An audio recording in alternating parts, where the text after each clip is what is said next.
The book that I read is The House of Hades by Rick Riordan, published October 8, 2013.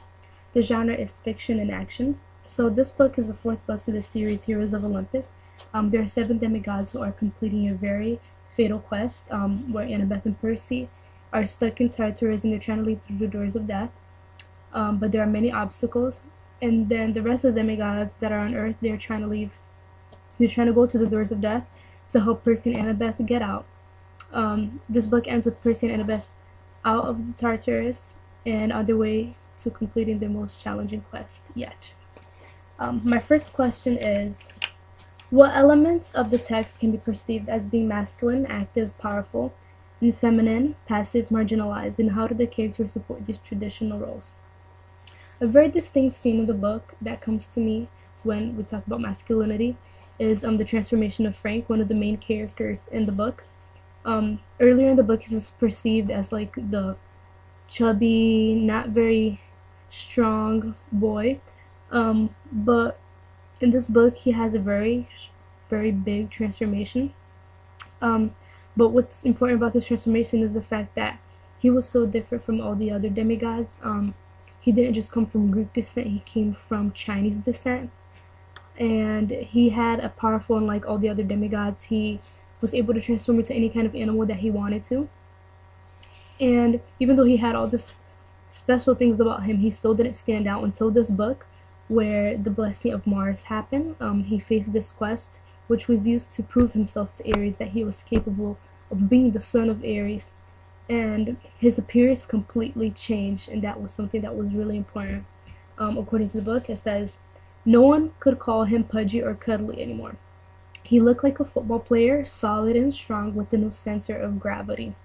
I believe that this has something to do with him being the son of Ares, because Ares is the god of war and so much is expected of him. He's so powerful, and that change of appearance was really important to him because that's what Ares represents. It represents being strong and built, and he's just strong.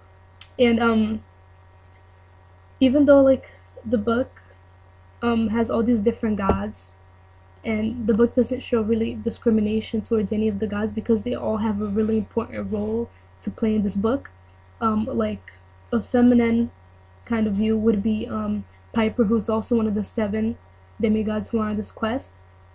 She's the daughter of Aphrodite, and her power is that she can charm speak, very powerful charm speak, and she's beautiful. But even though she has this characteristic, she is very important to the quest. She will be very useful to their final whatever happens in the end. My second question was, what does the word contribute to our knowledge of queer, gay, or lesbian experience in history, including literary history? This book actually portrays a very modern kind of way of looking at sexuality. I would never expected the book to take this side go towards this side of literary, but it does. And an example would be Nico, who forcibly admits that he had a crush on Percy. He's the son of Hades, and he's really strong, but he's not one of the main characters. He's been in the book since the beginning of the book, but he never really stood out. But I'm not exactly sure why this was put into the book, but this is one of the reasons why since the beginning of the book he's always felt like this really strong hatred towards Percy.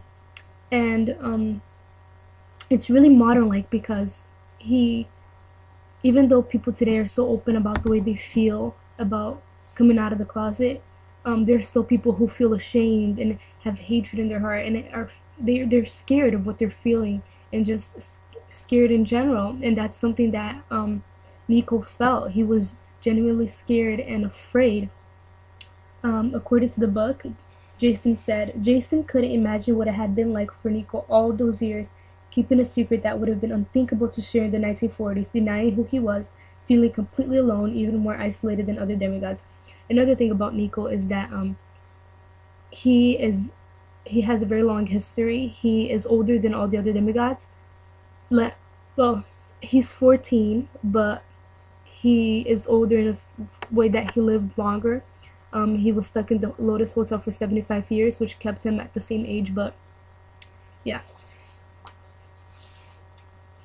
My third question is, if we change the point of view of the text, say from one character to another or multiple characters, how would the story change? Whose story is not told in the text? Who is left out? And why might the author have omitted his character's tale? So, this book has to do with the prophecy of the seven, which are seven demigods who are in this very, very important challenge. I believe this is like the second to last book of the Percy Jackson series, and so it will be like one of the greatest things that is happening right now.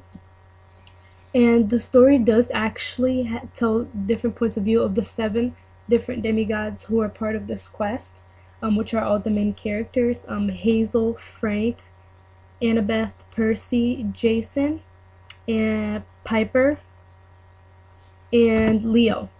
They all come from different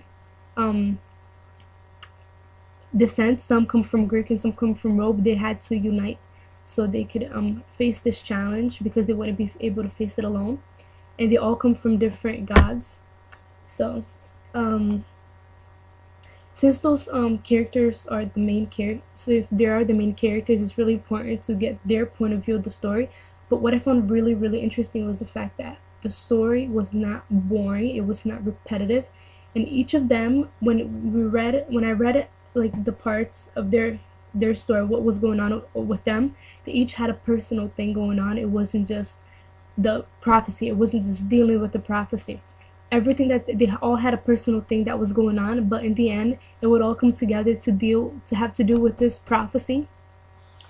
And I would have thought it would have been really interesting to hear about Nico. He doesn't have a part told in the story. But I would have thought it was really important because he's like, the way that his character is, it would be really interesting to know about his character, his personal life a little bit more, because in the book it says that he was really suspenseful. He was really laid back, being the son of Hades, and going through so much in his life, losing his sister and putting so much trust in Percy to keep his sister alive, that he was very quiet, laid back, but very suspenseful.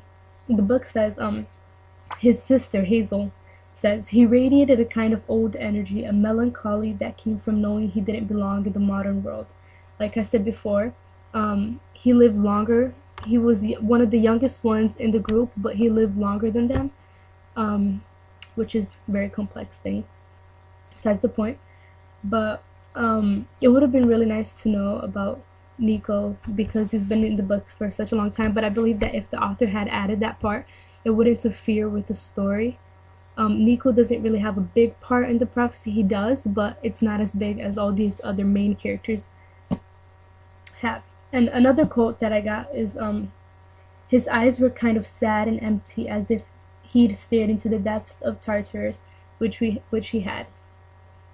That also explains kind of what Nico represented. He was the laid back kind of character that everybody feared because nobody really knew what would come out of him next.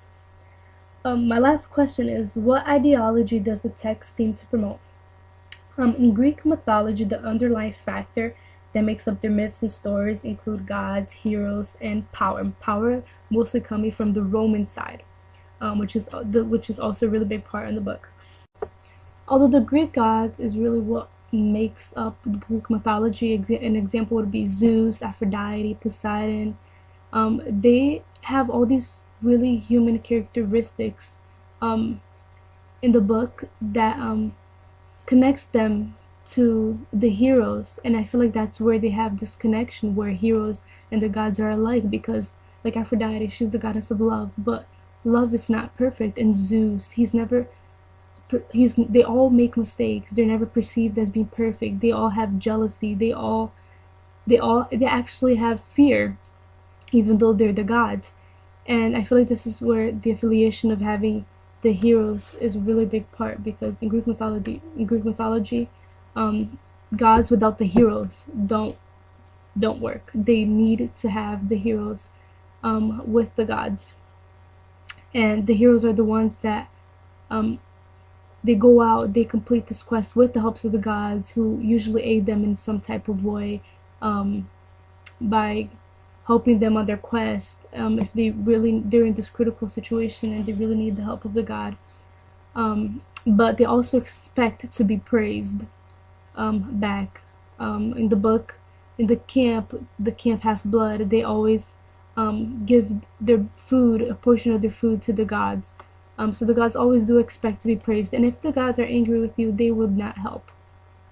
And this is where I really see their human characteristics come out, because when we think of God, we think no matter how much we do wrong, God would still, with his love, he would still help. But in Greek mythology, it's not like that, because gods will get revenge on the demigods. They will make the demigods suffer for making them mad or upset. And they do have this supernatural power that gives them this authority over the demigods. So what I take from this is that Greek mythology, it values power, but beyond that, it really values human characteristics, which includes flaws, because this is just an example. Zeus, he is the god of the sky, and he has these supernatural powers. He was not perfect. He took revenge, and he got angry. And what I just came into my head, earlier in the books, it's also mentioned how each of the demigods, they have this fatal flaw, and they have to be really careful with this fatal flaw because it can destroy them. And during their quest, they figure out what this fatal flaw is. So just something that came to me is that Greek mythology really values human characteristics. The last question, which is, which school of criticism seems more useful in interpreting this book? If one works better than another, why? If they work equally well, why? Well, I chose postmodern criticism and gender studies and queer theory. I would say that both of them worked really well equally, but the questions from each one that worked the most was, what elements of the text can be perceived as being masculine and feminine, and how do the characters support these traditional roles? I would say this question was really good in interpreting this book, because there are so many different gods with different genders and different powers, and the demigods are also the same thing. There's so many different demigods, different gender. There's daughters of Ares, the god of war. There's sons of Aphrodite, the goddess of love. So this book is really this criticism is really well in interpreting this book. But for the gender studies and queer theory, I thought the best one was, if we change the point of view of the text, say from one character to another, multiple characters, how would the story change? Whose story is not told in the text? Who is left out? And why might the author have omitted this character's tale? This works best because it's talking about looking at different character stories, looking at different points of views, and we get a lot of different points of views in this book from the 7 demigods. So this worked really well. And it also worked well because we do get different characters in the book, many different characters who do have a really important part of the book, but they don't have a specific part to tell. And it would just be really interesting to hear more about it.